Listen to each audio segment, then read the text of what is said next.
muito boa tarde. Eu sou Isabela Takaki, já estou ao vivo aqui no BMC Market. Aqui você fica por dentro de tudo que está mexendo com o mercado financeiro, as principais notícias repercutidas com os nossos grandes comentaristas. Eu e Felipe Brosco vamos ficar até as 13h30 da tarde no debate com os nossos comentaristas e convidados. Vamos a alguns destaques. O presidente Jair Bolsonaro disse que está quase certo um acordo para a compra de óleo da Rússia, de óleo diesel. O Boletim Focus apontou que o mercado projeta a inflação menor neste ano. Essas e outras notícias a partir de agora no BMC Market. Eu já chamo de volta aqui Felipe Brosco para comandar comigo o BMC Market, ele que tomou só uma água e já está de volta aqui, né, do BMC Stock agora para o BMC Market. Boa tarde para você, Felipe. É isso aí, Isa. Estamos aqui, uma excelente tarde para você, uma ótima tarde para quem nos acompanha. A gente começa falando sobre o Boletim Focus, divulgado hoje, né? O mercado projeta uma inflação menor para 2022. A projeção saiu de 7,96% na última semana, então para 7,67% agora nesta semana, aí, segundo o Focus. O levantamento que voltou, né, a ser divulgado agora toda segunda-feira pelo Banco Central após a greve dos servidores da instituição. E ele traz aí as expectativas do mercado para os principais indicadores econômicos. A previsão para a inflação do ano que vem, no entanto, subiu. Ela saiu aí de 5,01% para 5,09%.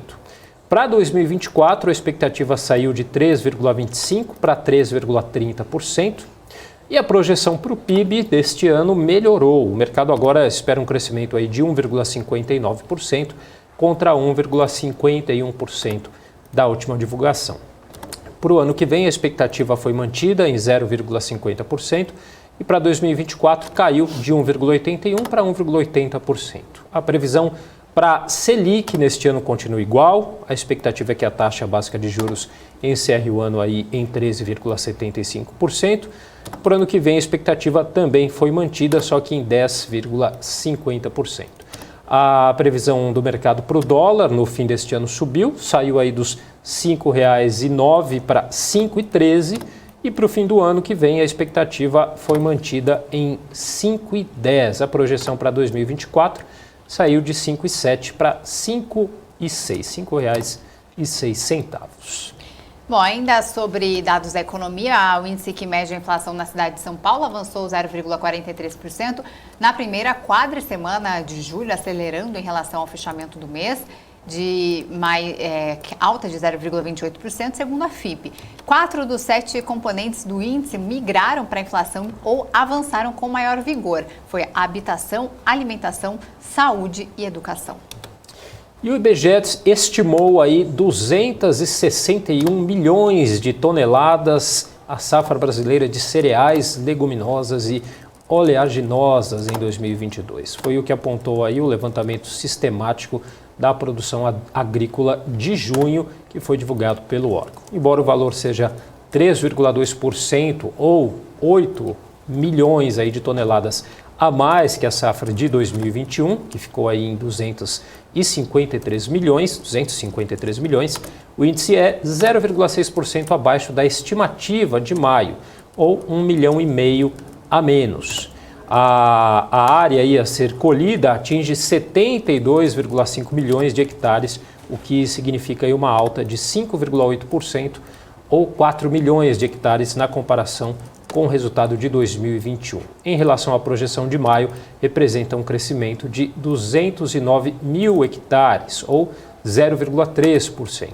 Os 3 principais produtos da pesquisa, o arroz, o milho e a soja somados, equivalem aí então a quase 92% da estimativa da produção e respondem por 87,5% da área a ser colhida. Bom, vamos chamar então Alan Gani para participar aqui com a gente, comentar essas primeiras informações aí que a gente traz sobre economia, né, Gani? Boletim Focus, tivemos aí divulgado hoje, o IPC-FIP também, e aí mais agora esse dado aí falando sobre a questão de commodities. Tudo bem, Gani? Boa tarde para você. Muito boa tarde, Brosco, Isa, um prazer estar aqui com vocês. Sem sombra de dúvidas, essa notícia do Boletim Focus, ela é muito positiva, né? Porque, primeiro, teve uma revisão para cima do PIB e uma revisão para baixo da inflação. É lógico que a gente não está falando num céu de brigadeiro, de crescimento econômico, mas um crescimento próximo de 1,60% positivo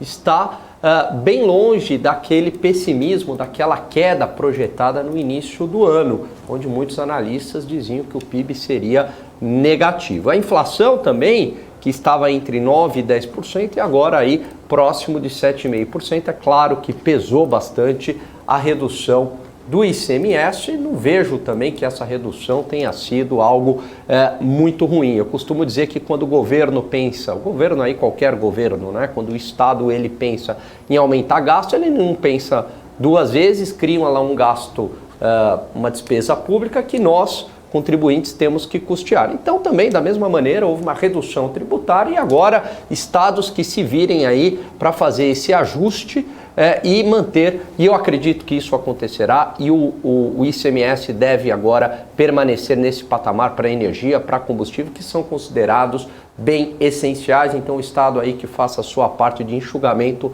da máquina pública para sustentar esse imposto num patamar menor. Em relação à questão aí das commodities, sempre muita atenção, né? Porque é bastante volátil esses movimentos, continua ainda em patamares elevados, mas a notícia da safra agrícola também não deixa de ser uma boa notícia para o Brasil. Bom, e agora a gente fala então um pouquinho mais no viés político, porque depois de tomar conta da pauta da Câmara dos Deputados, né, a questão da PEC terminar sem votação, então a PEC dos benefícios deve ser finalmente votada amanhã na casa. Arthur Lira acredita então que dessa vez não vai ter nenhum problema para que a PEC passe. Na quinta-feira ele ficou ali preocupado com o quórum apertado, havia 427 deputados presentes na sessão e a proposta precisa de 308 votos pelo menos para ser aprovada, né, por ser PEC. A ideia é aprovar rapidamente o texto para que os benefícios já possam ser pagos para a população. A PEC aumenta o Auxílio Brasil de R$ 400 para R$ 600, paga um voucher de R$ 1.000 a caminhoneiros autônomos, aumenta o Vale Gás e também separa R$ 2 bilhões do orçamento para benefícios a taxistas. Por outro lado, então, a oposição tem feito movimentos a fim de postergar a aprovação dessa PEC.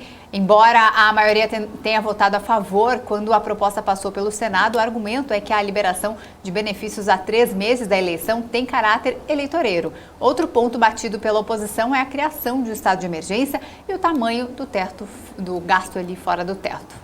Pois é, em tudo isso a gente tem aí novas pesquisas de intenção de voto sendo divulgadas, né? Em uma delas, o ex-presidente Luiz Inácio Lula da Silva do PT segue na liderança das intenções de voto no primeiro turno com 41%, enquanto o presidente Bolsonaro do PL tem 32%. Isso de acordo com a pesquisa FSB-BTG, que foi divulgada hoje. Ciro Gomes, também candidato aí pelo PDT, pré-candidato, né? Fica em terceiro lugar com 9% e Simone Tebet do MDB em quarto lugar com 4%. No segundo turno, em um provável segundo turno, Lula vence Bolsonaro por 53% dos votos contra 37% de Bolsonaro. E essa pesquisa aí foi feita por telefone, entrevistou 2.000 pessoas entre os dias 8 e 10 de julho. Bom, e em outra pesquisa do Poder Data hoje, 4 em 5 eleitores dizem estar certos de quem votarão nas eleições em 2 de outubro. Só 10% admitem poder mudar de ideia ou escolher outro candidato. As taxas variam dentro da margem de erro de 2 pontos percentuais e indicam, além da cristalização de votos, que o cenário eleitoral para a sucessão presidencial no fim do ano tem pouco espaço para mudar. Os dois líderes das pesquisas, Lula e Bolsonaro, somam 80% dos votos em cenário de primeiro turno. Os eleitorados ali mais convictos, 89% do que querem Lula e 87% dos que preferem Bolsonaro afirmam que votarão com certeza nos pré-candidatos escolhidos. Entre os que escolheram Ciro Gomes, os eleitores estão mais decididos que há um trimestre. À época, 32% dos eleitores diziam poder mudar de ideia e escolher outro candidato até as eleições, agora são só 10%. A pesquisa foi realizada pelo Poder Data por meio de ligações para telefones. Foram 3.000 entrevistas em 2017, em 317 municípios nas 27 unidades da federação. E o presidente Bolsonaro esteve num evento evangélico aí durante o fim de semana e comentou os desafios econômicos que o Brasil tem passado. E segundo o presidente, esse é um problema que o mundo todo tem passado e que o Brasil vai sair primeiro desta situação. Vamos ouvir um trecho aí do que disse o presidente. Passamos por um momento difícil, uma pandemia, lamentamos as mortes, consequências da nossa economia também por uma guerra lá fora. Mas essas questões são passageiras, porque temos um povo resiliente. Bom, e o ministro de Minas e Energia, Adolfo Saxida, tem gravado vídeos em postos de combustíveis mostrando a queda nos preços. A redução é atribuída à lei que impõe um teto de 17% na cobrança de ICMS nos estados. Segundo a ANP, na última semana, os preços dos combustíveis registraram o menor valor desde outubro do ano passado. Vamos ver o vídeo do ministro. Olá, meus amigos. Meu nome é Adolfo Saxida e eu sou o ministro de Minas e Energia. Estou aqui num posto da Asa Sul de Brasília. Hoje é dia 10 de julho. Olha só, 5,89. Esse posto estava vendendo combustível a R$ 7,70 antes. Olha só, 5,89, 7,70, economizamos aí R$ 1,81 de queda. É isso aí, trabalho duro, fiscalização, transparência, os resultados aparecem. Obrigado a todos que ajudaram. Fiquem com Deus. Olha só, embora a oposição aí esteja batendo bastante na tecla do teto de gastos e a herança ruim que a PEC aí possa deixar a PEC dos combustíveis, né, para o próximo governo, a partir do ano que vem, o ex-presidente Lula voltou a falar sobre mudanças no teto de gastos e disse que, se eleito em outubro, vai acabar com o dispositivo que tenta controlar aí os gastos e equilibrar as contas públicas. Vamos ouvir também. É que eu faço reunião com os empresários, eles só querem saber de teto fiscal, política fiscal, garantia fiscal. Não tem um que abra a boca para falar: cadê a garantia social? Cadê o teto de salário que a gente vai ter que colocar nesse país? Qual é o teto de emprego que a gente vai criar? Porque só fala de banco. Nós vamos acabar com o tal de teto de gasto. Nós vamos gastar. O que nós queremos é fartura de emprego e fartura de comida e fartura de respeito nesse país. Tá certo, então vemos aí as palavras do ex-presidente e candidato Luiz Inácio Lula da Silva. Eu queria já chamar o nosso primeiro convidado aqui para conversar com a gente, que é o João Gabriel de Lima, doutorando aí em Ciência Política pela Universidade de Lisboa. Tudo bem, João Gabriel? Tudo bom, Felipe? Tudo bom, Isabela? Como é que estão as coisas aí? Tudo bem? Tudo jóia, tudo em ordem. Tudo bem. Prazer falar contigo novamente. Eu acho que a última vez que a gente conversou, a gente falou bastante, inclusive, sobre pesquisas eleitorais, né, João? E tivemos aí o que vai se tornar frequente aí, novas divulgações aí a cada semana, né? Tivemos hoje aí uma do Poder Data e uma outra aí do BTG. Podemos começar por aí, comentando um pouquinho os dados aí desses novos números?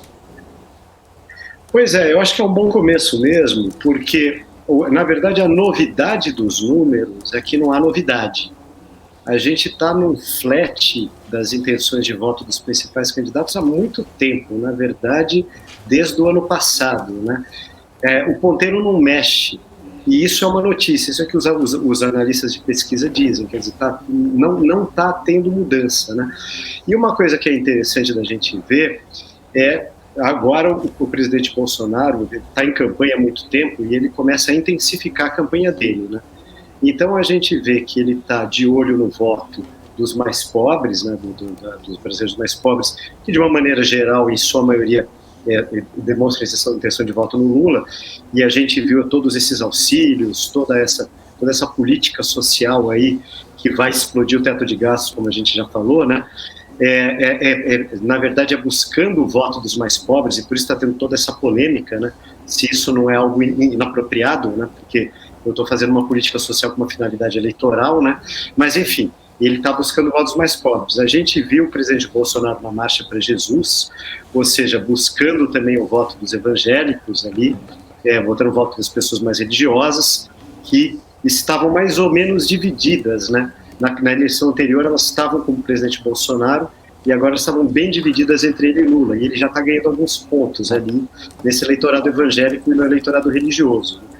E a gente tem aí o presidente Bolsonaro também indo forte no Instagram, né? A gente mostrou agora o ministro Saxida, Adolfo Saxida, lá do posto de gasolina, e o próprio presidente Bolsonaro e os filhos dele estão no Instagram direto mostrando postos de gasolina que estão baixando o preço da gasolina. Ou seja, o presidente Bolsonaro está fazendo uma grande ofensiva entre os brasileiros mais vulneráveis, entre os brasileiros religiosos, e tentando mostrar que ele está conseguindo com essa política aí que na verdade é uma política bem danosa para os estados, né?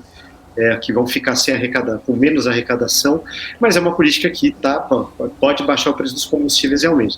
Então é uma ofensiva muito grande, precisa ver se com essa ofensiva o ponteiro mexe, porque até agora o ponteiro não mexeu. Eu diria que nas próximas semanas serão decisivas para ver se o ponteiro do presidente Bolsonaro vai subir ou não vai subir. Por enquanto continua flat, e há bastante tempo. Professor, em relação a esse assunto, né, o TCU instaurou o processo para apurar possíveis infrações, justamente as regras fiscais a partir da PEC dos benefícios. Nessa altura do campeonato, em que a PEC já está aí bem avançada, amanhã acontece aí a votação de mais uma etapa, assim que passar vai ser promulgada. A população passa por uma crise, essa era a única maneira aí de amenizar essa crise, segundo o governo. Você acredita que realmente o TCU vai conseguir fazer alguma punição, vão conseguir configurar um crime uma infração, um crime eleitoral nessa altura do campeonato? Isso é uma ótima pergunta. E o que a gente viu no caso da tramitação dessa PEC, na verdade, é que o presidente Bolsonaro, de alguma maneira, emparedou o Congresso, né? Porque a gente tem uma situação emergencial realmente que as pessoas estão sem dinheiro, né? A gente teve uma crise aí tremenda de emprego por causa da pandemia, a gente está com uma crise social, desemprego, a gente está com inflação alta, a gente teve esse aumento dos combustíveis, então as pessoas estão efetivamente precisando de dinheiro. Então você pensa, né, qual deputado que vai querer votar contra isso, que vai se expor a votar contra isso? Então é uma questão bastante complicada, eu acho muito difícil que isso seja revertido. O que os especialistas dizem, os especialistas em políticas públicas, é que existiriam várias outras maneiras de você conseguir fazer chegar mais dinheiro à população sem precisar recorrer a uma coisa que acaba com o teto de gastos, que acaba com essa política fiscal. Mas na emergência e na situação que está acontecendo, é muito difícil. A gente viu que no Senado o único que votou contra foi o senador José Serra, né? Então é uma situação complicada e uma situação difícil mesmo. Boa tarde, João. Prazer falar contigo. As pesquisas, elas têm mostrado uma divergência muito grande de resultados. Então teve uma, eu não me recordo qual exatamente, que mostra uma diferença, acho que de 1 ponto percentual, a outra, Datafolha, 19 pontos percentuais. Metodologias, elas não podem variar muito, né? Quando você tem um método científico, um método estatístico, há um padrão a ser seguido de ciência e os resultados devem ser parecidos. O que está acontecendo para ter tanta divergência, não digo, né, em relação à magnitude dos resultados? É uma ótima questão também. Nós conversamos um pouco sobre isso aqui da outra vez que eu estive, e eu sempre recomendo, eu sou colunista do jornal Estado de São Paulo, do Estadão, né? Eu recomendo o agregador de pesquisas do Estadão. O Estadão, ele pegou todas as pesquisas eleitorais importantes, institutos importantes, acho que são 18 institutos, se não me falha a memória, e fez uma média ponderada.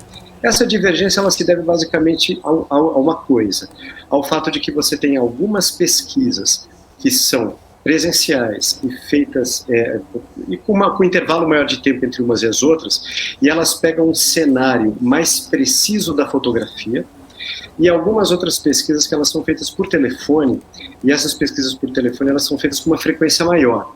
Elas pegam um cenário menos preciso, mas elas sinalizam mais as tendências. E existem, claro, institutos que têm mais história na pesquisa eleitoral e institutos mais novos. O Estadão fez uma média ponderada em que o Estadão dá uma nota maior para as pesquisas de institutos mais tradicionais e o Estadão dá uma nota um pouco menor para pesquisas que captam tendências, mas são menos precisas. Eu acho que quando você olha o agregador, dá para você ver mais ou menos que, na média, as coisas convergem. E, na média, as pesquisas não se mexem tanto. Se a gente olhar, elas têm essas diferenças que são diferenças um pouco de metodologia e diferenças de serem pesquisas por telefone ou ao vivo. Mas as pesquisas no Brasil, elas têm muita tradição e elas têm muita credibilidade. Falar um pouquinho, João, aí sobre essa questão que envolve as urnas eletrônicas, né? Porque o presidente tem endossado aí o discurso de fraude nas urnas. Como que esse discurso aí ele consegue afastar ou aproximar aí os eleitores ainda indecisos? Existe, segundo as pesquisas, um surpreendente nível de desconfiança dos eleitores em relação às urnas, né? Mais alto do que deveria ser dentro do histórico que a gente tem. Vamos falar do histórico daqui a pouco, mas uma coisa interessante é que teve aquela história lá da tentativa de você mudar a lei, colocando o voto impresso auditável, toda aquela história que não passou no Congresso, mas teve uma votação grande a favor de que se mudasse, refletindo um pouco, talvez, essa desconfiança da população, né? Porque o Congresso é o espelho da população. Agora, não existe nada de objetivo que justifique uma desconfiança em relação às urnas eletrônicas no Brasil, né? Eu moro fora do Brasil há 3 anos, viajo bastante por aqui por causa meu doutorado e também da minha atividade como jornalista, né? Estadão para Piauí, que são os veículos com que eu colaboro regularmente, e o Brasil sempre foi considerado um exemplo de urna eleitoral, de urnas excelentes e que funcionavam muito bem. As urnas eletrônicas brasileiras, o Brasil exportou a tecnologia para alguns países, tudo urna eletrônica no Brasil, quer dizer, o brasileiro há alguns anos atrás, ele olhava para alguns países europeus, Estados Unidos, onde você tem parte do voto impresso, parte do voto eletrônico, parte do voto antecipado, você tem uma possibilidade de fraude muito maior do que da urna eletrônica brasileira. E a principal crítica, né, teve aquela lista de críticas feitas naquele estudo feito pelos militares, né, pelo Exército, que o ministro do Exército levou até o TSE, né, e a principal reivindicação, na verdade, era que se fizesse, além da totalização geral, uma totalização nos estados, para a gente ter ali uma possibilidade de bater uma coisa com a outra. E o que o TSE respondeu é que isso já é feito no Brasil, né? Então o sistema brasileiro ele é considerado muito confiável. Internacionalmente ele é muito respeitado. Então, que existe desconfiança, existe, né? E eu acho que o presidente Bolsonaro joga um pouco com essa desconfiança, o Congresso refletiu essa desconfiança. Agora, também o histórico de fraude eleitoral no Brasil é praticamente nulo desde que a gente começou a usar a urna eletrônica. Não existe um grande processo no Brasil de fraude eleitoral. O sistema brasileiro ele é bastante confiável. João, se ele é tão confiável, por que os outros países não replicam exatamente, os países envolvidos, que eu digo, o modelo brasileiro? Essa é uma questão interessante, né? Países como os Estados Unidos teriam uma dificuldade para replicar isso, porque você tem uma regra diferente em cada estado. Isso acontece na Espanha também, onde você tem regras diferentes nas províncias, né? Então são modelos diferentes. Na verdade, eu não saberia responder por que não replicam exatamente, mas uma das razões é essa. Na Espanha, por exemplo, eu sei que existe um modelo regional que é muito difícil você fazer uma totalização como você faz no Brasil. E nos Estados Unidos você também tem isso, e tem leis que permitem também que as pessoas votem antecipadamente, etc. Mas o sistema brasileiro é muito bom, e ele tem funcionado bem até agora para nós. Eles até chegaram a usar o mesmo software dos anos ali 2000, mas só que foi abolido até por conta justamente desse medo, né, de um ataque. Professor, eu queria agora falar sobre o caso que aconteceu recentemente, né, no fim de semana, está repercutindo muito na mídia, lá em Foz do Iguaçu, onde um apoiador do presidente Jair Bolsonaro atirou, matou um apoiador de Lula. Ainda há uma investigação, não se sabe exatamente se foi por uma questão política, né? As imagens primeiramente circulavam ali que era numa festa com o tema do PT, e depois outras imagens mostraram que essas discussões vinham ali antes,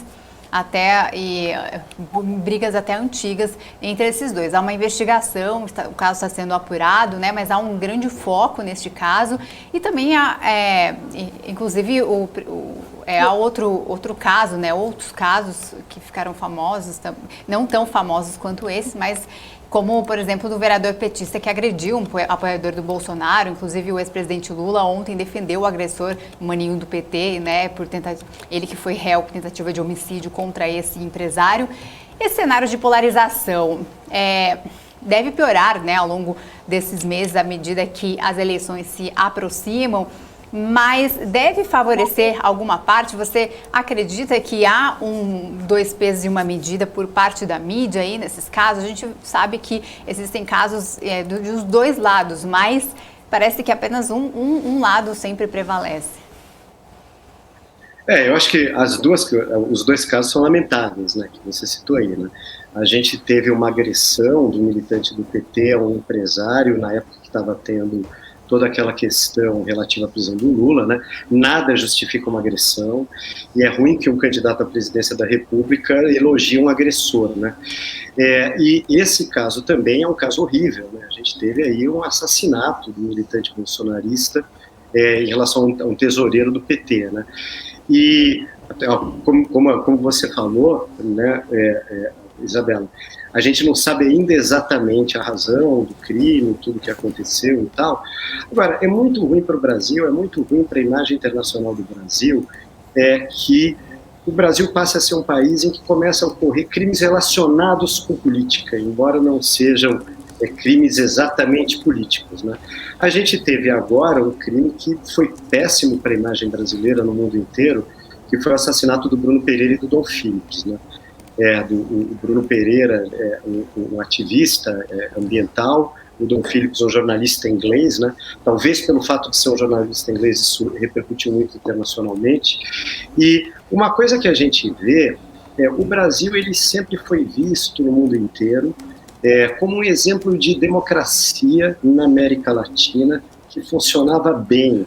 Então era uma democracia em que você tinha eleição a cada 4 anos, ou tem eleição a cada 4 anos, tem a previsibilidade, quem ganha toma posse, as urnas eletrônicas funcionam, existem sim crimes políticos, a gente teve ali, a gente pode contabilizar alguns assassinatos de vereadores e candidatos a vereador, candidato a deputado, mas não havia, isso não era uma coisa endêmica, como em alguns países da América Central, como Guatemala, Honduras, né?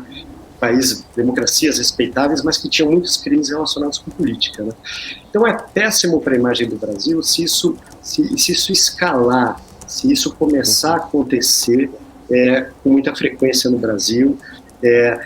Esperamos que não aconteça, né? Porque é ruim para a imagem internacional, é ruim para a democracia. Democracia boa é aquela em que você vota a cada 4 anos, o eleito toma posse, o que perde telefona para o eleito para reconhecer a sua derrota, reconhecer a vitória do eleito. Você não tem, o debate político pode até ser acalorado, mas não tem crime, não tem violência. Agora, um ponto muito interessante que ele foi ressaltado pelo Estadão, né, voltando aqui para o jornal Estadão, com o qual eu colaboro, onde eu tenho minha coluna, foi ressaltado pelo Estadão, é muito importante que, quando acontece uma coisa assim, você tem uma condenação geral do sistema político. Os políticos chegam e dizem, não, isso não pode acontecer, violência na política não se justifica, a gente vive numa democracia e em democracia não tem violência na política. Se tem violência na política, está deixando de ser uma democracia. Então, não pode existir essa violência. Então, você teve uma condenação grande desse tipo de violência por parte de toda a mídia, por parte de todo o sistema político, como a gente teve, vocês lembram nas manifestações de 2013, né? As manifestações brasileiras, elas tiveram alguns atos de destruição, de vandalismo, etc., que foram duramente condenados pelos políticos, pela mídia, mas não houve, até quando a gente teve o assassinato de um cinegrafista, e isso acabou com as manifestações, na verdade, você não tinha muito cenas de violência pessoal. Isso é uma coisa que foi encarada internacionalmente como um sinal de saúde da democracia brasileira, porque manifestações políticas em vários países, mesmo países do primeiro mundo, mesmo nos Estados Unidos a gente viu, acontece infelizmente com frequência de você ter cena de pancadaria e de você ter mortes, né? A gente teve mortes no lamentável episódio da invasão do Capitólio nos Estados Unidos, né? Que foi um episódio que manchou tremendamente a democracia americana, agora no dia 6 de janeiro do ano passado, né? Então, é muito importante que o Brasil continue a ser um país onde as instituições condenam a violência, a mídia condena a violência, os candidatos condenam a violência, e o Estadão, no editorial de hoje, ele chamou a atenção para o fato de que falta da parte do presidente da República uma condenação mais veemente desse tipo de violência, porque o presidente da República tem que ser o primeiro a condenar a violência, porque ele é o funcionário público número 1 do Brasil, é o representante número 1 da população brasileira. Então, a gente precisa que isso seja condenado, a gente precisa que isso não escale, e a gente precisa que o presidente seja o primeiro a condenar qualquer ato de violência. É muito importante que você falou realmente, o João, né? Eu acho que o bom debate democrático, ele passa pelo respeito à opinião, né? Respeito ao contraditório, à não violência.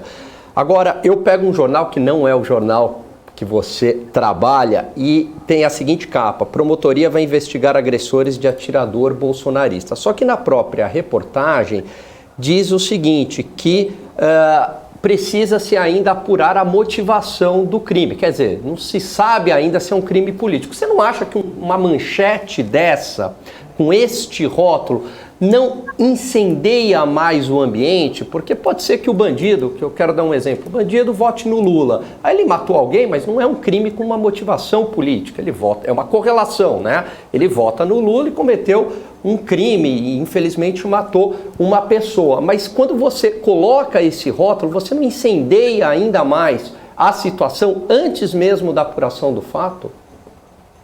Você poderia, por favor, repetir a manchete? Claro. Vamos botar aqui.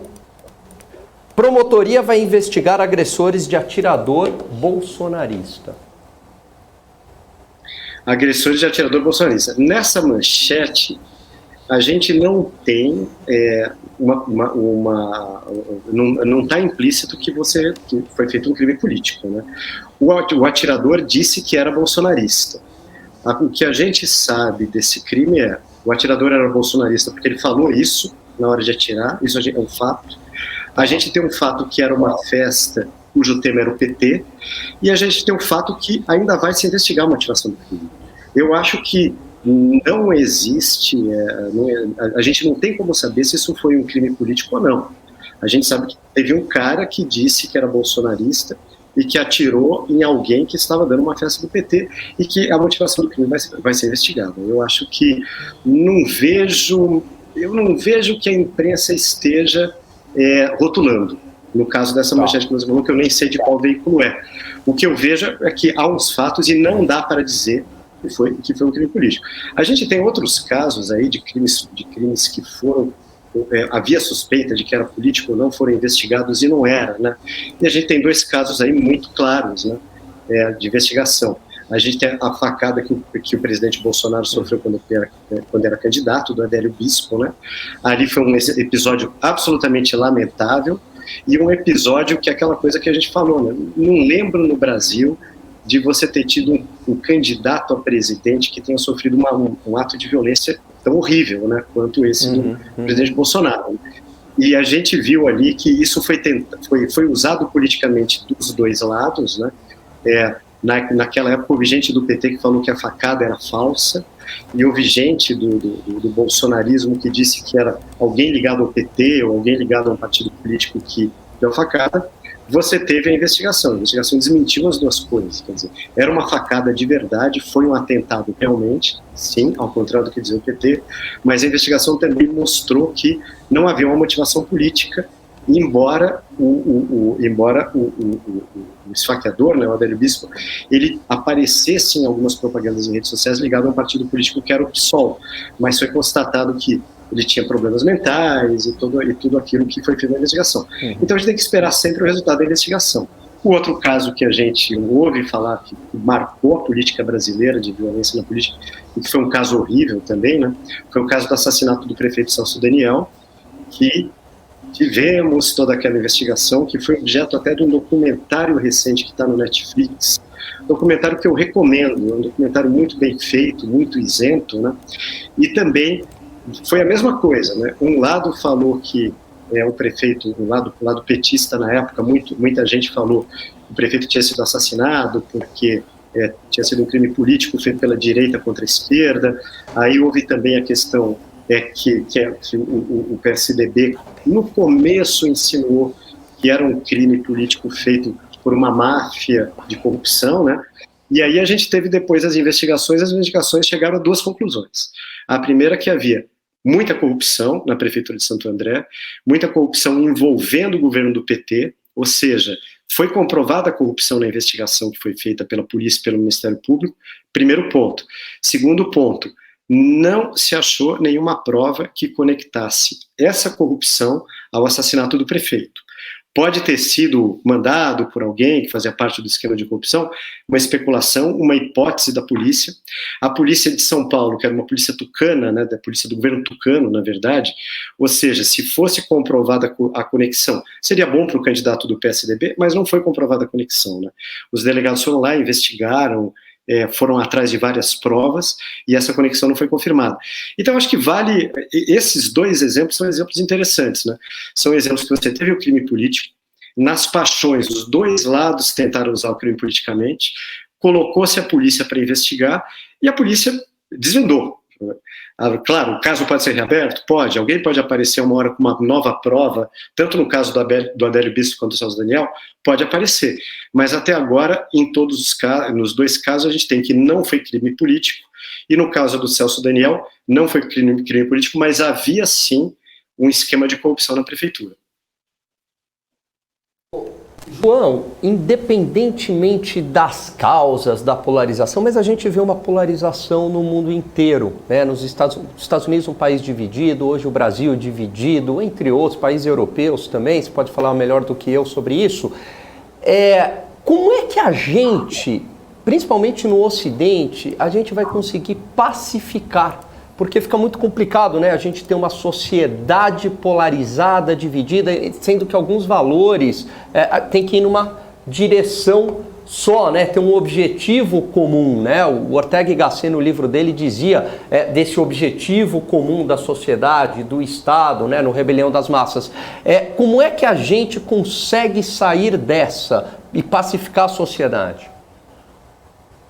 Essa é uma grande pergunta. E eu acho que isso é um grande campo de estudos da ciência política, de uma maneira geral, né? E porque a democracia é mais ou menos você achar soluções de compromisso, né? Então, quando o debate da democracia era um debate, principalmente um debate econômico, né? Aquele debate, você tinha liberais de um lado, desenvolvimentistas do outro, mais Estado na economia de um lado, menos Estado na economia no outro, é um debate legítimo, né? Porque tanto quem defende menos Estado como quem defende mais Estado tem as suas razões para defender, mas você consegue chegar em soluções de compromisso, você consegue chegar numa média. Não, o Estado aqui pode participar mais, aqui o Estado pode participar menos, dependendo da sociedade. Então, você vê na Inglaterra, por exemplo, a Inglaterra é um país muito liberal, então os ingleses eles não querem muito Estado na economia, mas tem uma coisa em que os ingleses querem o Estado na economia, no serviço público de saúde.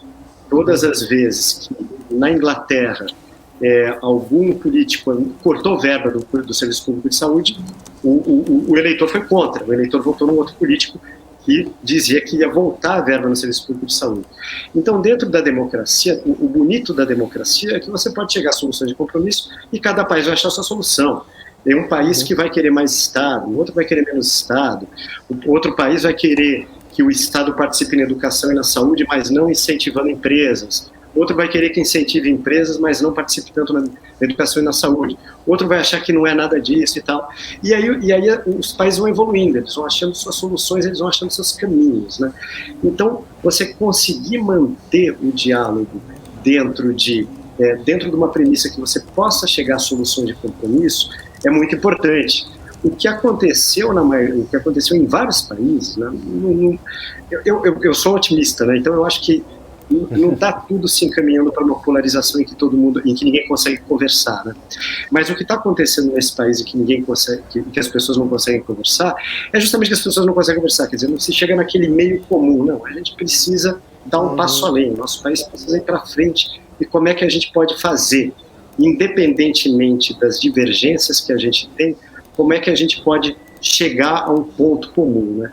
E eu acho que aqui o caso de Portugal é um caso em que, de uma maneira geral, os partidos de centro, eles conseguem chegar a soluções de compromisso para evitar os extremismos, né? A Alemanha foi um caso agora bem interessante, né? Na Alemanha, a Alemanha vem sendo um caso muito interessante, aliás, né? Que a gente teve durante muito tempo um governo de centro-direita, da Angela Merkel, que é uma política habilidosíssima, política de direita essencialmente negociadora, né? Ela conseguiu fazer acordos com o Partido Socialista, com o Partido Verde, chegar a um caminho em que a Alemanha continua evoluindo, mas na eleição que a Angela Merkel venceu, teve um crescimento do partido extremista na Alemanha, que é a Alternativa pela Alemanha, né? A Alternative für Deutschland, que é um partido com tendências neonazistas. O que a gente viu agora nessa última eleição é que esse partido extremista diminuiu. Você teve uma derrota do partido da Angela Merkel para o Partido Social Democrata, que é um partido de centro-esquerda, mas um partido de direita, que é o Partido Liberal, também cresceu. E também a gente teve o crescimento do Partido Verde, que é o partido ecológico na Alemanha. Os verdes, eles sempre estão um pouco mais ligados à esquerda, mas na Alemanha eles fazem acordo tanto com a esquerda quanto com a direita, desde que a causa ambiental ela entre na pauta, né? E o que a gente está vendo na Alemanha, né, é que eles falam de coligação semáforo, né? É o Partido Verde, o Partido Amarelo, que é a cor dos liberais, e o Partido Vermelho, que é a cor dos social-democratas. E chegou-se a um acordo. Tá ali, o governo é social-democrata, mas ele pega algumas propostas liberais na economia, que é da centro-direita alemã, e as propostas ambientais continuam valendo como estavam valendo com a Angela Merkel, né? Então eu acho que existem países em que conseguem fazer isso. E aí você me pergunta a solução.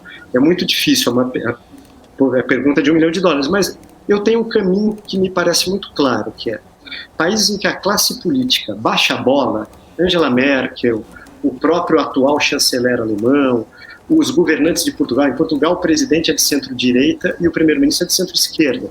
E na época da pandemia, eles não davam entrevistas antes de combinar o que eles iam dizer, a centro-direita e a centro-esquerda. Não, vamos combinar primeiro para não gerar uma fricção de informação para a população. Então, acho que quando os próprios políticos, eles assumem essa responsabilidade. Eu estou numa democracia é diálogo, eu vou conversar com quem pensa diferente de mim e eu vou chegar a acordos. Quando a classe política dialoga e baixa a bola, eu acho que esse é o primeiro momento, primeiro passo para você acabar com a polarização. Eu acho que a classe política brasileira tem uma grande responsabilidade de baixar a bola, despolarizar. Se na Alemanha eles conseguiram, em Portugal conseguiram, eu acho que são exemplos que é melhor o Brasil olhar para esses exemplos do que, por exemplo, dos Estados Unidos, do Trump, ou da própria Inglaterra, recentemente, que a gente teve agora a queda do Boris Johnson, que também era um político bastante polarizador, né? Uhum. Tá certo, João. Então, queria agradecer demais sua participação com a gente aqui, o João Gabriel de Lima, doutorando em Ciência Política pela Universidade de Lisboa. Obrigado mais uma vez pela participação. Eu que agradeço, sempre às ordens. Até a próxima. Obrigado. Um abraço, até mais. Bom, agora vamos dar um giro aqui de notícias internacionais, né, Isa? A gente começa falando aí de vários protestos que aconteceram aí ao redor do mundo por conta da crise econômica aí em que vivem muitos países, começando pela Argentina. Milhares de pessoas se manifestaram aí nas ruas da capital Buenos Aires e também de outras cidades durante esse fim de semana, em meio à celebração aí do Dia da Independência, com críticas ao governo em meio aí às dificuldades tanto econômicas quanto sociais, né? O presidente da Argentina, Alberto Fernandes, afirmou que deseja baixar o déficit fiscal paulatinamente. Ele argumentou aí que tentar acabar com esse déficit de um dia para o outro geraria um caos. Fernandes disse que a redução desse déficit levará tempo, como levará tempo também baixar a inflação. Bom, agora houve protestos também na China. Clientes prejudicados por bancos em dificuldades financeiras fizeram uma manifestação. O protesto foi em Zhengzhou contra autoridades locais, a quem acusam de conluio e corrupção. 4 bancos da província de Henan, em dificuldades devido ao ciclo econômico, congelaram saques em meados de abril, o que se tornou um problema para milhares de pessoas. As imagens mostram aí uma grande confusão na frente do banco. As pessoas atiraram objetos, foi muita correria, vários cartazes contra as autoridades. A polícia chegou a prender vários manifestantes. Esse tipo de manifestação na China, principalmente desse tamanho, são bastante incomuns, né? Não é comum a gente ver esse tipo de cena por conta do regime político. Lá na China, muitos lugares são proibidos até manifestações. Pois é, e também teve protestos lá no Sri Lanka, né? Inclusive o presidente, o Gotabaya Rajapaksa, anunciou hoje que vai renunciar ao cargo após essa onda de protestos contra o colapso econômico do país. No último sábado, milhares de pessoas invadiram o Palácio Presidencial, como a gente acompanha aí nas imagens, culminando aí em uma onda de protestos que já dura semanas e tomou ruas aí, prédios públicos, um dos únicos aí no sul da Ásia com um alto nível de índice de desenvolvimento econômico. O presidente, que tem 73 anos, conseguiu escapar por uma saída lateral e foi levado aí por uma embarcação militar para uma base no nordeste da ilha. Segundo membros do governo, ele vai renunciar na quarta-feira junto com todo o gabinete. A renúncia aí de Rajapaksa vem sendo pedida há semanas pelos manifestantes que continuam aí ocupando, tomando as ruas do país e queimando aí tudo que vem pela frente, inclusive depredando prédios públicos, aí manifestando contra os altos preços aí também de remédios, alimentos e combustíveis. Durante esses protestos, houve o relato de mortos e a determinação por parte do governo de que policiais atirassem aí contra os manifestantes. Por conta de toda essa crise, o primeiro-ministro também, o Mahinda Rajapaksa, também renunciou e tentou sair do país, mas foi impedido pela justiça, que investiga aí se apoiadores do presidente atacaram manifestantes a mando do ex-premier. Bom, agora a gente volta com Alan Gani aqui para repercutir essas manifestações ao redor do mundo.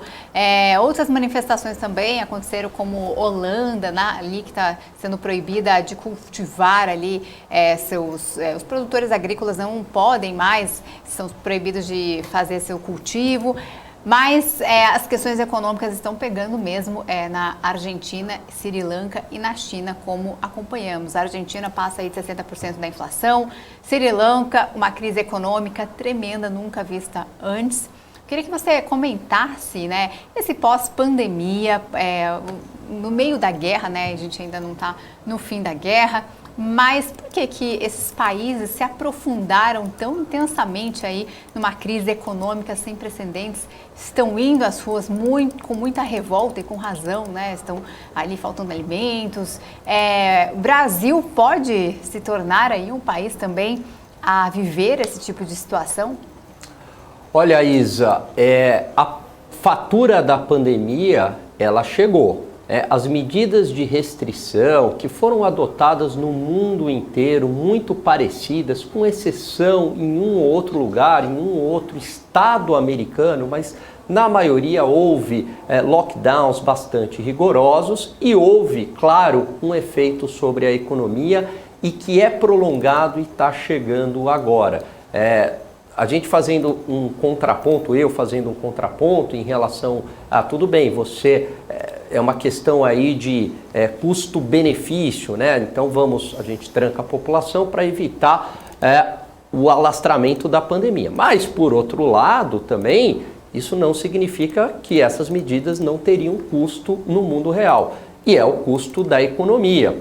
Esse custo da economia se traduz em pobreza, que significa mais mortes, significa mais inflação, mais desemprego. Então, economia também é vida. E agora chegou essa fatura, chegou até com um pouco de atraso e está prolongada. E aí, quando você tem esse desarranjo na economia, o desemprego alto em outros países, inflação generalizada pelo mundo, a população com menos renda, a gente começa a viver um estado de escassez, de aumento de pobreza, é inevitável as convulsões sociais pelo mundo. E as convulsões sociais levam também a questões políticas, a renúncias de presidente. Veja o que aconteceu na Inglaterra, veja o que está acontecendo no Sri Lanka, veja a pressão que está acontecendo na Argentina. A gente está falando de continentes diferentes, mas a raiz de toda a crise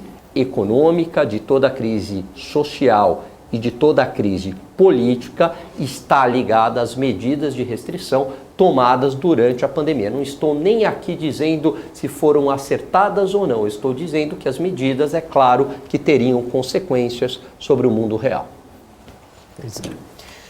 E olha, após receber uma notificação da desistência de Elon Musk aí da compra do Twitter, avaliada em 44 bilhões de dólares, o conselho da empresa de mídia social disse que está confiante no acordo de aquisição a 54 dólares e 20 centos por ação, e informou que entrará com uma ação na justiça para que a negociação seja concretizada. Em comunicado, a empresa disse: estamos comprometidos em fechar a transação no preço e nos termos acordados com Elon Musk e planejamos entrar com uma ação legal para fazer cumprir o acordo de fusão. Estamos confiantes de que venceremos no Tribunal da Corte de Delaware, nos Estados Unidos. Em um post no Twitter, Bret Taylor, presidente do Conselho de Mídia Social, reforçou o mesmo comunicado dizendo o seguinte: pelos termos do acordo, Musk deveria arcar com uma multa de $1 bilhão caso se recusasse a seguir com a proposta. Atualmente, a fortuna do dono aí da Tesla e da SpaceX está avaliada aí em mais de 237 bilhões de dólares. E os preços do minério de ferro caíram nesta segunda-feira devido aos crescentes temores ali de enfraquecimento da demanda pela matéria-prima da China, onde várias cidades estão aplicando novas restrições contra a Covid-19, aquela política Covid-0 que a China adota. Na Bolsa de Dalian, os contratos futuros da commodities tiveram queda de 3,3%. Em Singapura, o preço em ingrediente cirúrgico caiu 4,8% para 107 toneladas, para 107 dólares a tonelada. Essas repercussões aí impactadas pela Covid-0 ali, como o Gani acabou de dizer, da China. A gente falou agora também, Gani, sobre essa compra a desistência da compra de Elon Musk. O Twitter agora quer processar, colocar na justiça, dizendo que vai sim acontecer essa aquisição. O preço ali estava de 54 dólares e 20 centos a ação, sendo que o preço antes desse anúncio de Musk era de aproximadamente 34 dólares. Foi uma ação exagerada? Dá para voltar atrás dessa ação? Como é que você enxerga todo esse processo? É uma jogada de Musk? Olha, é difícil entender a cabeça de Elon Musk. Com certeza ele chegou onde chegou, não é à toa, tem muito talento, é um baita empreendedor, é um cara de visão, e o mercado apostou nisso, né, Isa? Tanto é que isso se refletiu no preço das ações. O investidor não rasga dinheiro, acreditando que ele pudesse trazer algum tipo de inovação para o Twitter. O mercado antecipa esse movimento, assim como ele trouxe a inovação para a Tesla, dando uma nova roupagem aí no Twitter, fazendo com que um Twitter se tornasse uma rede social mais rentável. A gente sabe que o Twitter tem uma grande dificuldade de rentabilizar, assim como o Instagram rentabiliza muito bem, o Facebook, o próprio YouTube. Então, o mercado depositou essas esperanças. Agora, vamos ver aí se isso é apenas um recuo estratégico dele ou veio para ficar. Eu acho que se ele, de fato, sair e não mostrar mais interesse, acabou aí a participação de Elon Musk, aí eu acho que os preços podem voltar. Caso contrário, deve se sustentar num patamar favorável aí para o investidor. Bom, Agora, 2h59 pelo horário de Brasília. Daqui a pouquinho a gente vai ter mais um convidado para repercutir notícias do mercado. Quero agradecer sua participação, sua companhia até agora aqui no BMC Market. Pode mandar sua pergunta desde já. Nós teremos daqui a pouco o nosso próximo convidado. É só você acessar bmcnews.com.br, vai lá no ao vivo, deixe sua dúvida ou sua sugestão no nosso portal, participe. Se você ainda não é inscrito do nosso canal, se inscreva, curta as nossas publicações, assim o nosso conteúdo se torna mais relevante e será entregue para mais pessoas para ficarem muito bem informadas sobre o mercado financeiro. A gente vai para um rápido intervalo e depois voltamos com mais informações de mercado e economia. Até já!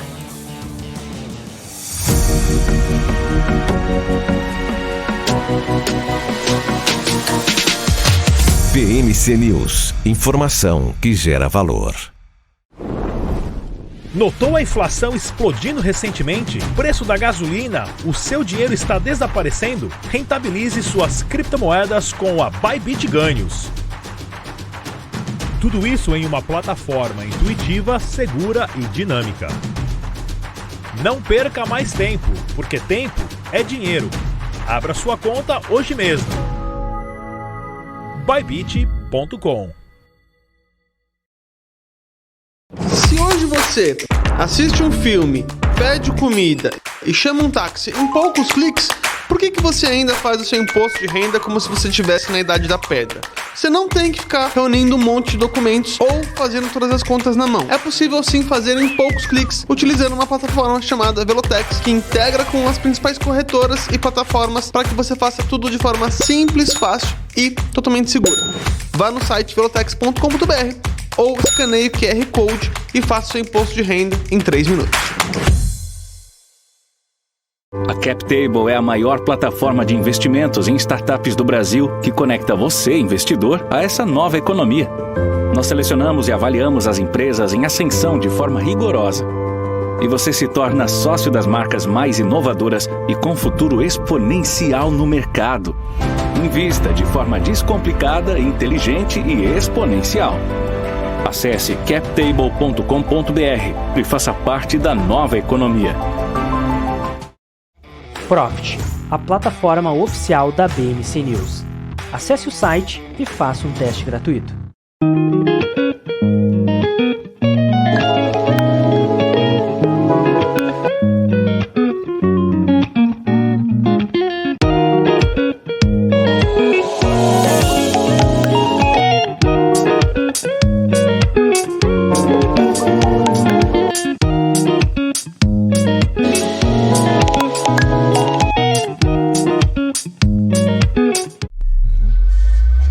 So, how can you guarantee that my funds are going to be safe with you? It's really simple.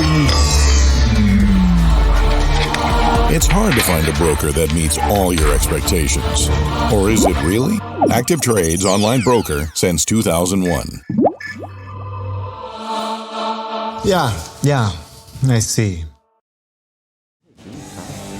Estamos de volta aqui no BMC Market, 3h02 pelo horário de Brasília. E eu já chamo o nosso próximo convidado aqui para repercutir mais notícias.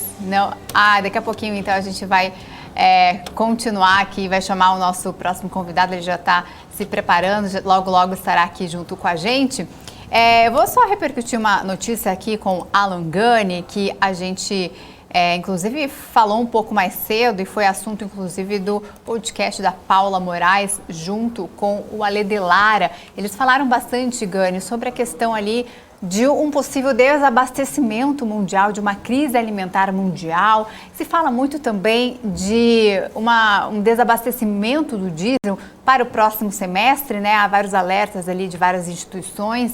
Porém, o Ale de Lara, que é um expert, né, no assunto de commodities, ele disse que aqui no Brasil é muito impossível um desabastecimento ou uma crise alimentar atingir aqui o Brasil, né? Se a guerra se agravar, pode ser que ali na região do conflito isso possa realmente acontecer, mas aqui no Brasil é mais especulações, é mais uma forçação de barra aí da mídia.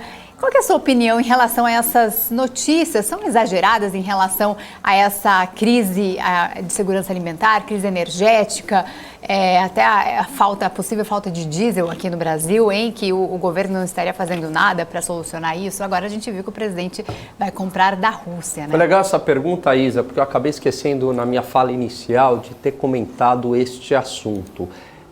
Veja como foi importante o presidente Jair Bolsonaro adotar uma postura mais pragmática em relação à Rússia e não comprar briga. Quer dizer, mostra ali que ele não quer guerra, que ele foi contra a invasão, mas sem apostar veementemente num lado, sem tomar partido. Aliás, muitos países adotaram esta postura, e justamente porque nós temos questões estratégicas como no fertilizantes, né? Então a gente tem que manter essa porta de comércio aberta com a Rússia, que nós dependemos do fertilizante. O Brasil ele é celeiro do mundo, não falta alimentos aqui, então isso não seria tão preocupante para nós, mas nós precisamos dos fertilizantes. Agora, a situação se torna muito delicada, e eu sempre bato nessa tecla, acho que ainda está demorando para acontecer, e tomara que não aconteça, em relação aos países do Oriente Médio, onde a escassez alimentar costuma levar a convulsões sociais, e as convulsões sociais lá são muito fortes, são muito pesadas e geram também convulsões políticas, mudança de configurações de governo, é um barril de pólvora. No atual mundo que a gente vive, tem dois pilares aí que são fundamentais, né?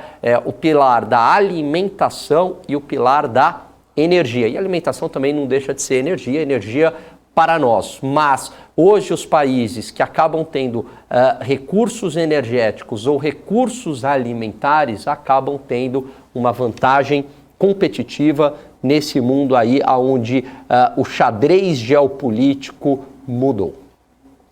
Bom, eu vou chamar já nosso próximo convidado para conversar com a gente, falar sobre um lançamento, sobre o mercado como um todo. Quero convidar então o Paulo Deito, CEO da CapTable, para estar aqui na nossa conversa. Muito boa tarde, obrigada pela participação nesta tarde do Marketing. Boa tarde, obrigado aí mais uma vez pelo convite.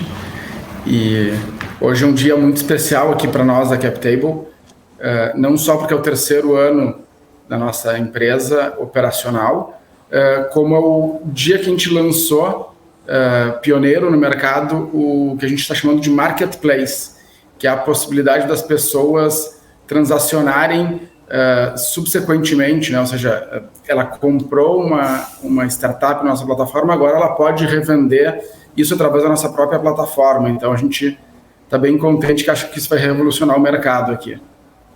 É exatamente com isso que eu queria começar, né? Vocês, como você disse, acabaram de lançar o Marketplace, aí, onde investidores podem comprar e vender participações em startups. Como é que funcionam essas negociações? Queria que você explicasse para o nosso investidor. Vocês intermediam essas relações entre investidores? Como que esse lançamento muda o cenário de venture capital no país? Então, na nossa visão, o principal dor do investimento em startups era a liquidez, né?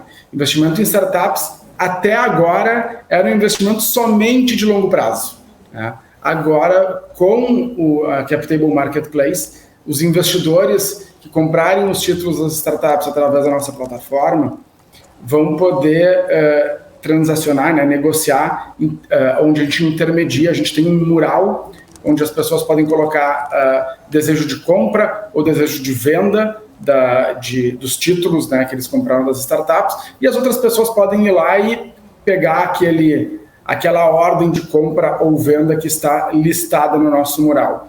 E aí a gente ajuda a fazer toda a transação, porque afinal de contas ela é toda anônima, ninguém sabe quem está vendendo, nem quem está comprando, né? A gente que cuida desse processo como um todo.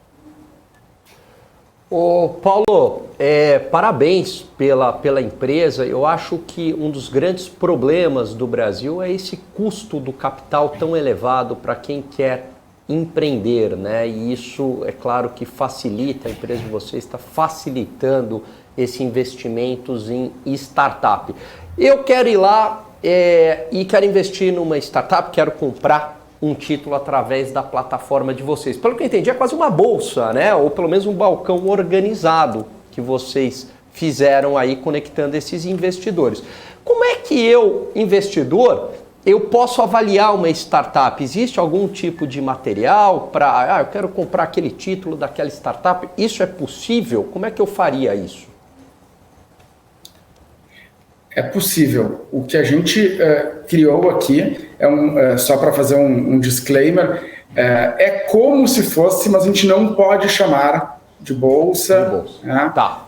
Ele tem características, nem mercado organizado de balcão ainda, né? Porque ele tem algumas características diferentes desses dois mercados que foram mencionados. Tá? Então, ele não tem, por exemplo, o match, uma das principais diferenças. A escrituração não necessariamente ela é feita com um terceiro registrado, a própria plataforma pode fazer a escrituração também, que é o nosso caso. Então, por ter algumas características um pouco diferentes, ele não é um mercado de bolsa ou de balcão organizado. A regulação da CVM chama isso de mercado subsequente. E a gente terminou adotando o nome de marketplace por achar que ele é um nome mais amigável para o mercado. E sim, as pessoas podem, então, entrar na nossa plataforma, olhar toda a informação, né? Tem um monte de informação ali, tem indicadores, tem análises, tem projeções, tem o histórico, tem uma série de documentos sobre a startup. A gente faz, com empresas terceirizadas, uma mini due diligence contábil e jurídica. Isso tudo está disponibilizado no site da oferta. Isso aqui é uma oferta pública, regulada pela CVM, e então eu tenho a oferta primária e agora eu tenho as transações subsequentes também através do nosso marketplace. Então, a gente termina trazendo essa liquidez que não existia antes para esse mercado de investimento em startups.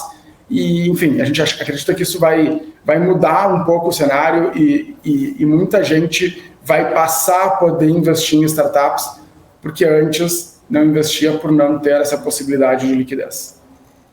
Paulo, você disse que vai mudar o cenário, né? Eu queria entender o que muda especificamente para o mercado brasileiro. É um avanço em relação a outros mercados? Como é que os investidores podem se beneficiar aí com uma maior liquidez dos ativos? Queria entender um pouco a sua visão.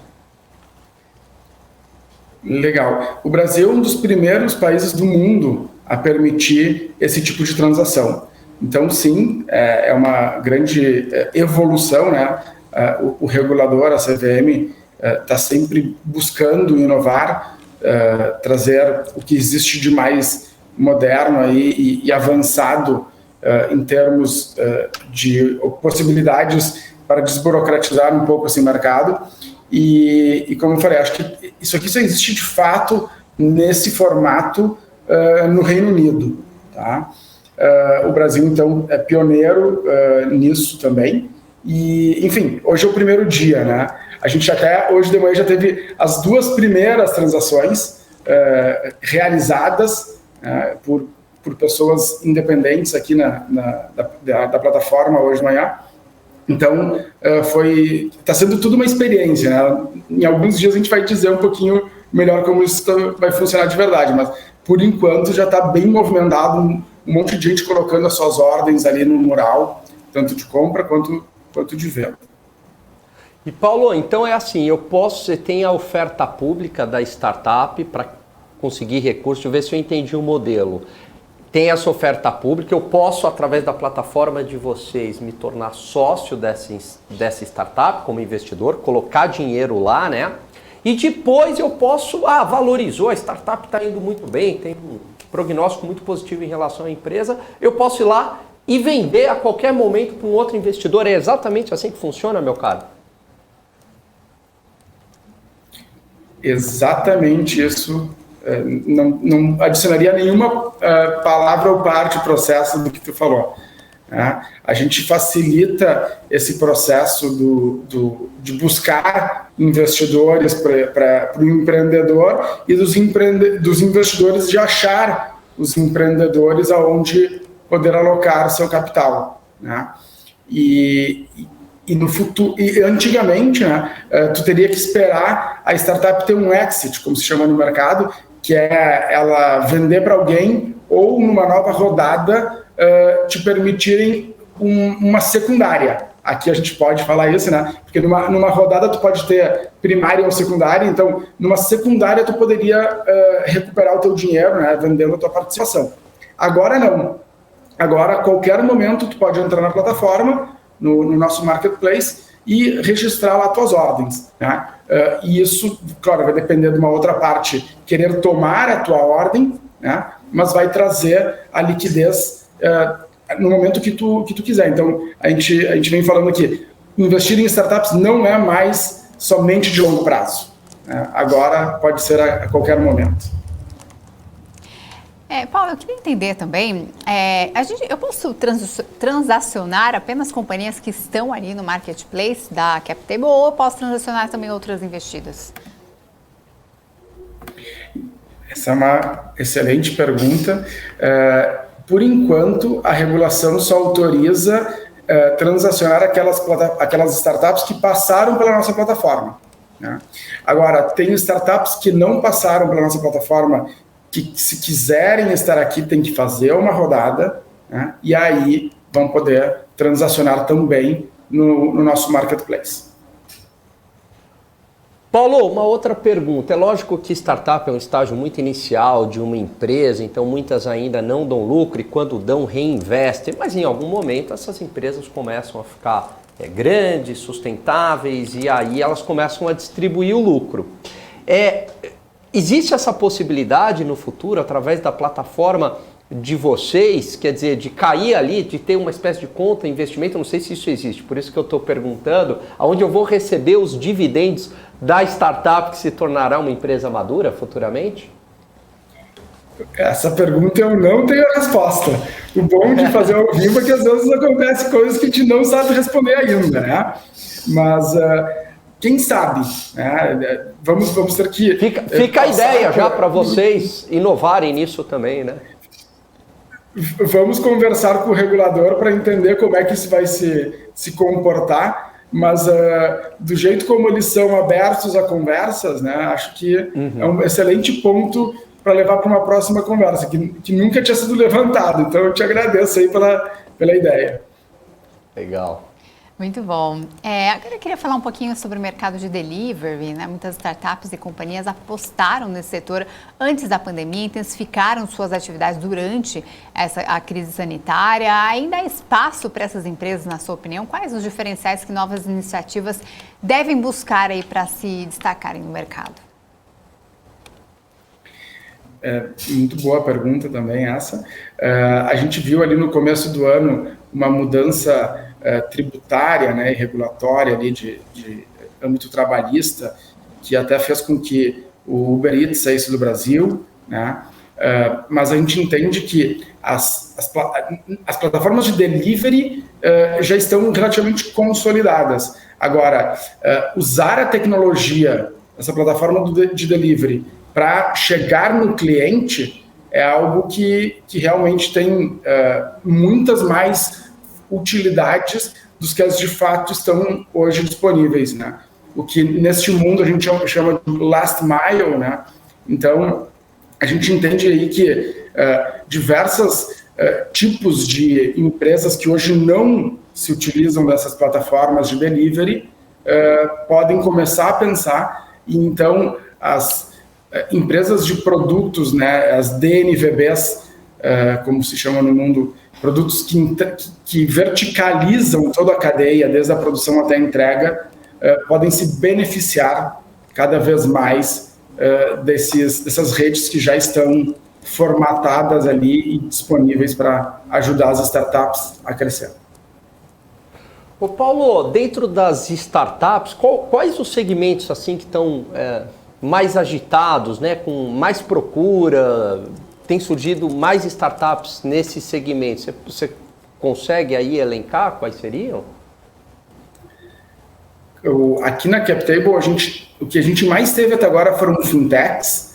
Em segundo lugar, agritechs. e depois DNVBs, né, que são as empresas que têm produtos, mas elas verticalizam toda a cadeia, desde a produção até a entrega do produto, muitas vezes utilizando, inclusive, esses sistemas de delivery aí que já estão estabelecidos no mercado, né? E a gente enxerga agora uma tendência forte de empresas voltadas para alimentação. Então, tem tido não só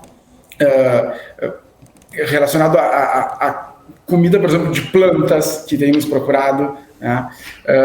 Mas a base de plantas, né? Carne à base de plantas, por exemplo, como empresas de dark kitchens, como empresas que terminam entregando produtos de uma maneira muito mais direta para o consumidor. Passou por aqui também, por exemplo, uma empresa que fazia delivery de orgânicos, né, de uma forma bem diferenciada, uma plataforma que tem saído, chamado bastante atenção na mídia, que possibilita que comida que está sendo jogada fora num restaurante tenha um destino, né, comprando, as pessoas podem comprar com desconto essas comidas que estão quase no final do seu prazo de validade. Então, assim, tem tido uma série de empresas relacionadas com food que tem nos procurado, e a gente tem achado isso muito legal, porque não é só a tecnologia, né? É um pouco de ESG, e tem um pouco de social nesse meio também, né? Paulo, surgiram duas perguntas aqui do nosso chat, voltando pelo Marketplace. A gente geralmente dá prioridade aqui para as pessoas que mandam perguntas, sugestões, investidores. Ele perguntou o seguinte, MPK, como se encaixam os lucros obtidos com essas transações no Marketplace? É o mesmo esquema da Bolsa de Ações?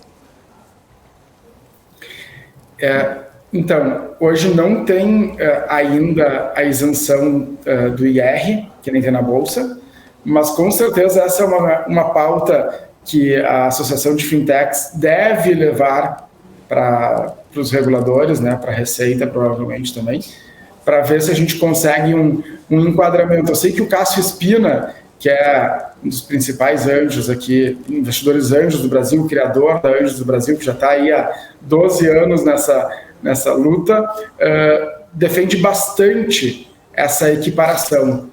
Então, eu acho que é a questão de mostrar para os reguladores, para o governo, para a Receita, que teria condições de se equiparar, né? E agora, com o Marketplace, tem mais um argumento para justificar uma equiparação e tentar esse benefício fiscal, que é tão comum em outros países e que no Brasil não existe. Então, isso pode ser um incentivo ao desenvolvimento de tecnologias, né, de empresas tech, que apesar de agora estar na mídia aí um pouco de demissões em massa, que tem sido anunciado, a gente fez um levantamento aqui na CapTable, a gente identificou que o ano passado, aproximadamente 100 mil pessoas passaram a trabalhar em empresas de tecnologia, em startups de tecnologia.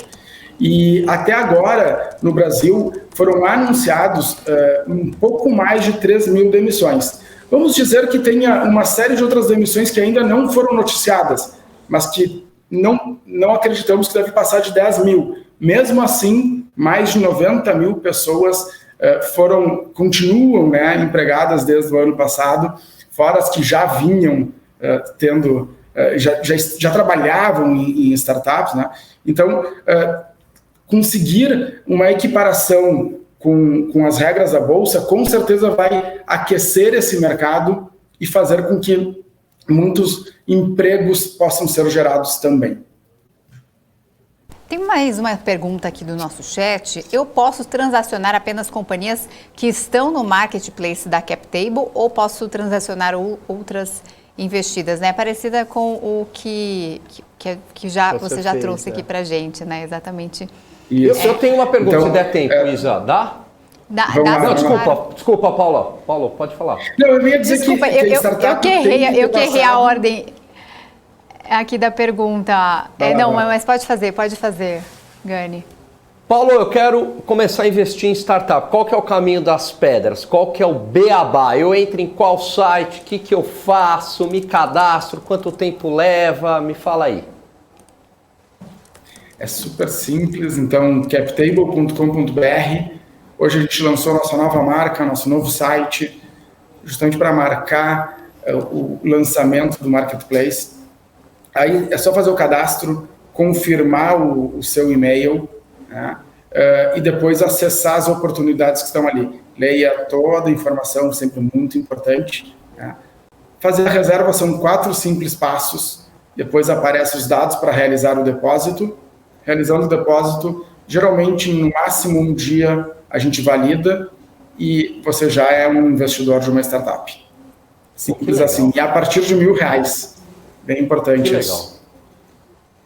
Muito legal. Só para finalizar aqui, vocês pretendem continuar as funções desse marketplace? O que vocês esperam para esse mercado dentro da CapTable? Deve atrair novas startups para captação aí com vocês?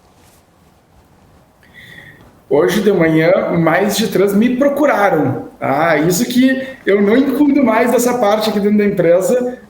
A nossa lista de startups já está bombando desde a semana passada, quando a gente começou a dar um cheiro do que estava para ser lançado.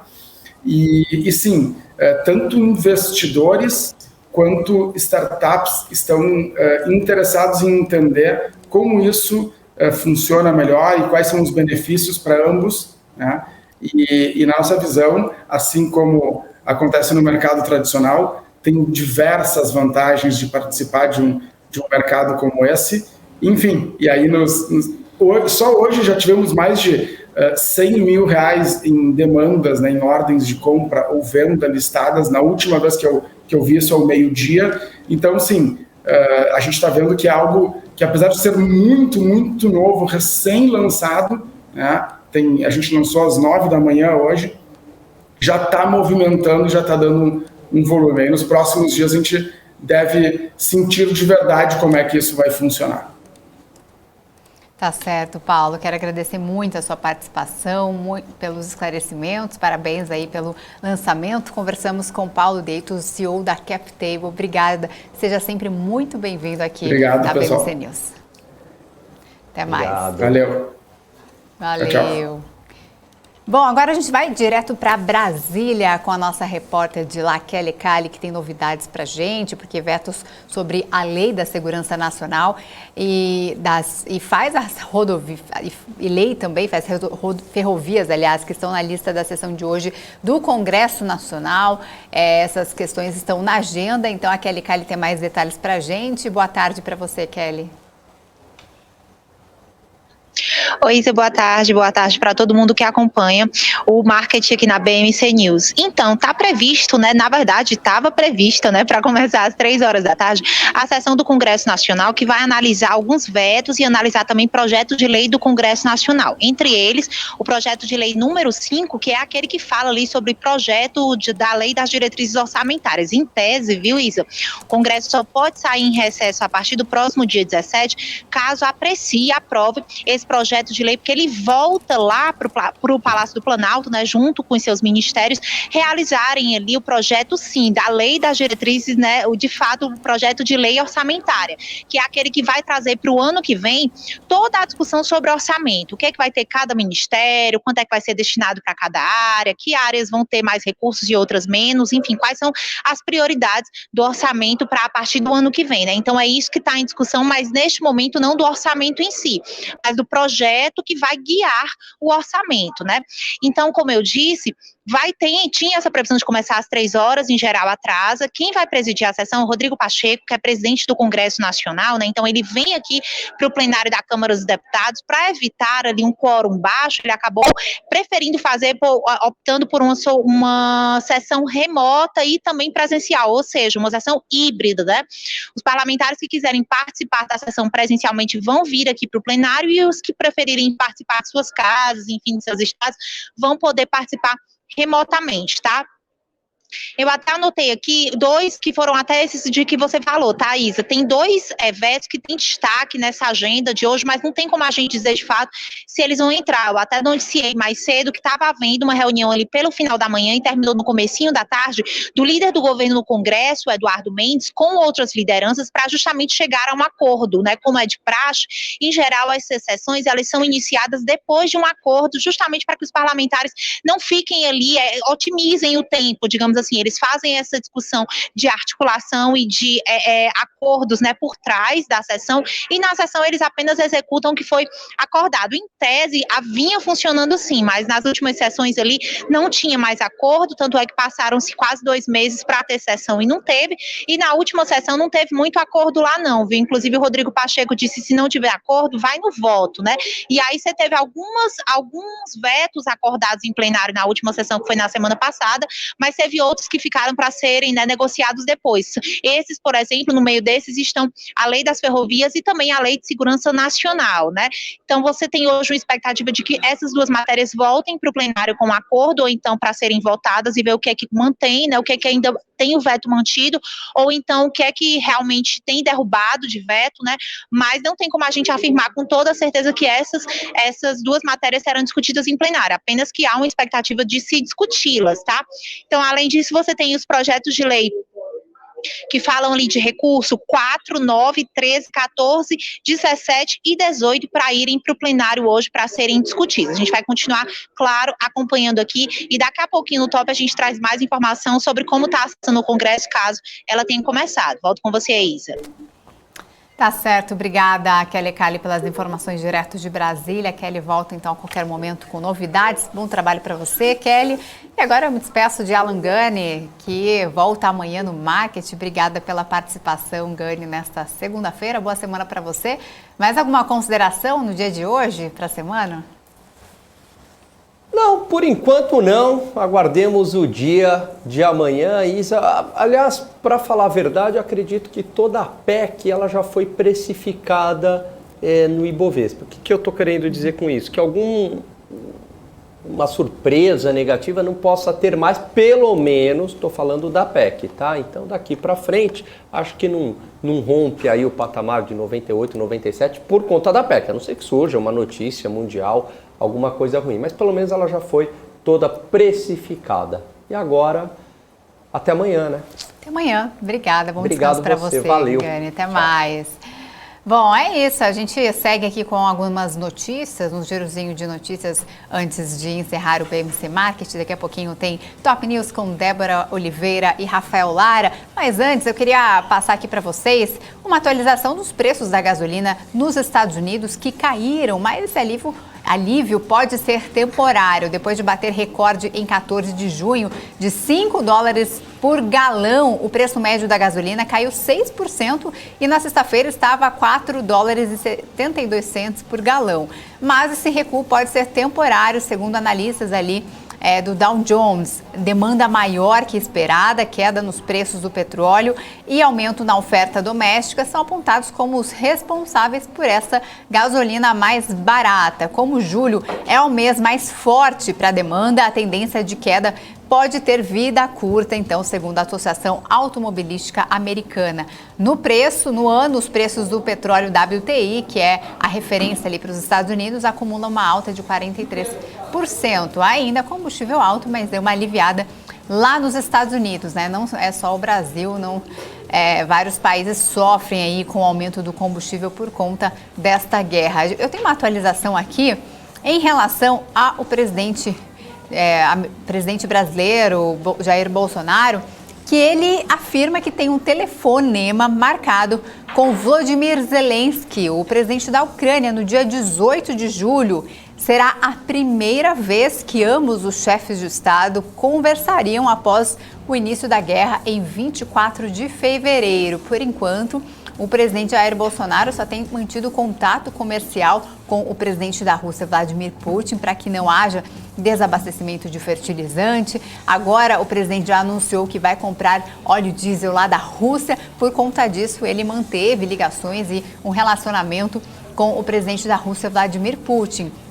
e até então não havia conversado então com o presidente da Ucrânia, Volodymyr Zelensky. Esta será a primeira vez então que o presidente brasileiro vai conversar com o presidente ucraniano. Então a data já está marcada no dia 18 de julho, então deve haver essa conversa, esse telefonema aí entre os dois presidentes. E a gente vai acompanhar todos os detalhes para saber o que eles vão conversar afinal, né? O presidente da Ucrânia, o presidente brasileiro, depois de tanto tempo aí do início da guerra. Bom, eu vou ficando por aqui, obrigada pela companhia aqui no BMC Marketing. E agora você fica com o Top News com Débora Oliveira e Rafael Lara. A gente se vê amanhã.